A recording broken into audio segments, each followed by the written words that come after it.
My little pony, my little pony. My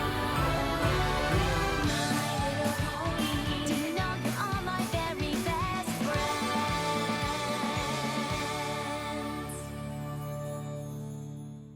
Hello my little comic book ponies, I'm Critical Analysis, and today I'm doing something a little different. I sat on this for a little while, but I decided I'm going to go ahead and review the first 2 episodes of Season 6. Yes, I'm reviewing the TV episodes. The season premiere of Season 6, and what a premiere it was. For fans of My Little Pony, it was amazing with lots of comedy and just as much tension. But for a pony like me that thinks deeper and analyzes the media of a world about candy-colored magic ponies, it was one of the worst season premieres I've ever seen. I'll be honest, that I was going into this not ready to like it because of the permanent inclusion of Starlight Glimmer, yet another villain turned hero, powerful magic-wielding unicorn with a name synonymous with Twilight Sparkle, and the earlier reveal of the Alicorn baby to the point that people have already made dolls of her. But before I begin my tirade, I'll admit that the animation effects of this episode were pretty good. It looks like they've improved it since, well, actually Wesker Girls Friendship games. And when Starlight Glimmer was interacting with Spike or Sunburst, she stole the show. She was easily the best part of these episodes. Then again, I think she's supposed to be a Pony World version of Sunset Shimmer who is stuck in the human world. But it's still pretty bad when the B plot upstages the A plot. Then again, it wasn't very hard considering what she was up against. Unfortunately, I don't have too many nice things to say since I have a lot of issues with this story. My lightest issue was how the show, once again, screwed with an amazing piece of unpublished fanfiction that I had wrote based upon the state of the series at the end of Season 3. However, while I could have salvaged it after the thrashing it got from Season 4's opener, the revelation that Celestia and Luna are not natural-born alicorns destroys the core of the dilemma of my story. Thanks, MLP! Maybe I should just ignore its canonicity and just publish it anyway with a disclaimer. Couldn't hurt any worse than what the show has done. Getting past my personal issues with the episode, this is a serious case of plot holes and acts of stupidity. I got a list that would put Cinnamare Sense to shame, but I'll pick out only the few major ones and comment on them. First, a quick one. Why did Starlight Glimmer need directions to the throne room? She was there in Cutie Remark Part 1, so she should have already known how to get there.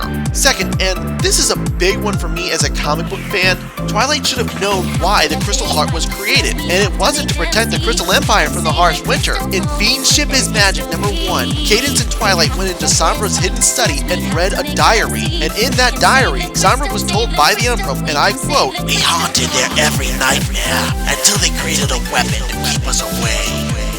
That weapon was the Crystal Heart. So what is this about the Crystal Heart being used to keep out the storms? Or is this a case of A canon asserting itself over B canon? Though, speaking of comic book discrepancies, hey, Twilight's dear brother, Shining Armor, guess what? Twilight does know what it's like to take care of a baby. She had to raise Spike while going to school in issue number 41. I know you weren't there to listen to her stories that she told to your mom, dad, and Celestia at the annual royalty, but I would have imagined that some pony told you about that at some point. Next, originally, I was going to complain about the inconsistent look of the baby. Turns out that I need to do that about the episode, the one where Pinkie Pie knows, because we saw the baby cakes early in the episode and their design, but later see the design of our newborn Alicorn was derived from the one used for Applejack's birth certificate, which is inconsistent with both the design of the baby cakes and baby Applejack's design in the flashback in Apple Family Reunion. But that's what I was originally going to complain about. Instead, I'm going to complain about the timeline of when the baby was born.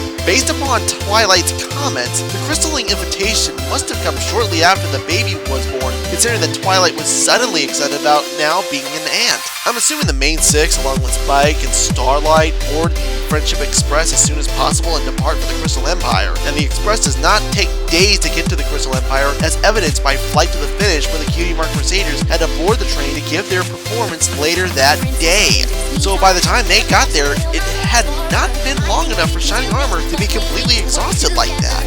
The other reason I have to assume this is because of what happens at the end of the episode. Shining and Cadance finally named the baby. This is one of the first things that you do when you pop out a kid, and they don't do it until way after that point. I can't imagine any parents waiting more than a few minutes to name their child, but anything beyond a day is nonsense. So either these 2 episodes all occur in the span of a day, or Shining Armor and Princess Miyamori Cadenza are just plain stupid for waiting so long. So let me reiterate this point. Either not enough time has passed for Shining Armor to be completely stressed and exhausted from taking care of a freshly born baby, or Shining and Cadance waited a stupid length of time to actually name their baby. So either way, it's stupid. And speaking of the name, let's talk about how much of a horse move that was. Shining and Cadance named their child Flurry Heart to always remember the occasion where their overpowered baby threw a tantrum that resulted in the destruction of the Crystal Heart and her home's most powerful and important relic, resulting in harm coming to the citizens of the Crystal Empire and nearly burying it under a mountain of snow. With that said, I can't wait for the episode when a full Flurry Heart learns of her name's origins and has to deal with a post-traumatic stress disorder because she was named after a disaster. Good thing she didn't cause ponies to spontaneously fight one another, or else you idiots would have named her Riot Heart.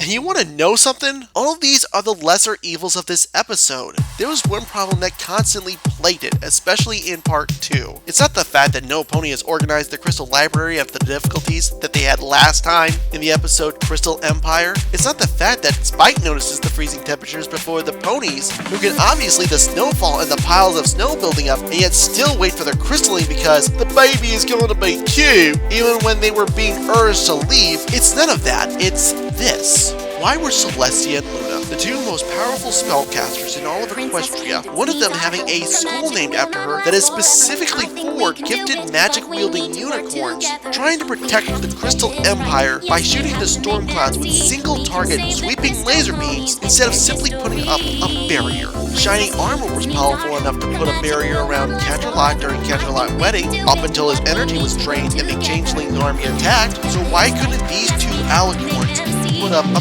barrier? Even if the writers made it so that the storm power became too much for them to maintain the barrier by the time that the solution of the problem was found, they would have provided a much better work environment for our main cast and a much safer environment for those citizens awaiting the crystalline. It's a much more practical solution to protecting the Crystal Empire as opposed to cloud busting with lasers. As I said before, many will love this episode, and there are probably a lot more good things about this episode than what I can see. However, all of the plot holes, the contradictions, and the bouts of stupidity stop me from seeing them. And it's episodes like this that make me question whether I'm nothing more than a cynical jerk, or if I'm some pony that sees things that most fans do not. I might be in the minority of this, but this episode was one of the worst I've ever seen. It might not have been offensive, but it was not very good. This is my opinion, and you have all the right to dislike this episode or laud me in the comments as you are free to your opinion. But this is what I observed in the crystalline, even upon a closer inspection during a second watch. And to be honest, I pray that the rest of the season is nothing like this premiere. If you're looking for links to this episode of My Little Pony, I don't have any links that I can confirm as official sources, and thus won't be providing any in the description below. But I do know that you can find episodes of My Little Pony on Daily Motion. I definitely need to go there so I can rewatch all of Season 5. And if you want to see this episode for yourself, you can go there too.